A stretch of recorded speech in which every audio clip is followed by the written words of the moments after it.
Now, after a lull, a fresh attack was launched by Kuki militants at Laikong village in Itham, Moirangpurel area in the afternoon today using automatic rifles and bombs. The militants also set ablaze 3 vehicles, including an excavator. Now, SKTV News received a report that the incident occurred around 3:30 p.m. Following the attacks, villagers of the surrounding areas have fled their homes and are taking refuge in nearby areas.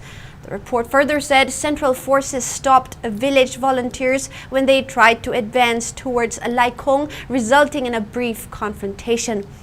Heavy exchange of fire between the Kuki militants and village volunteers along with state forces is reported to be underway till the time of filing this report.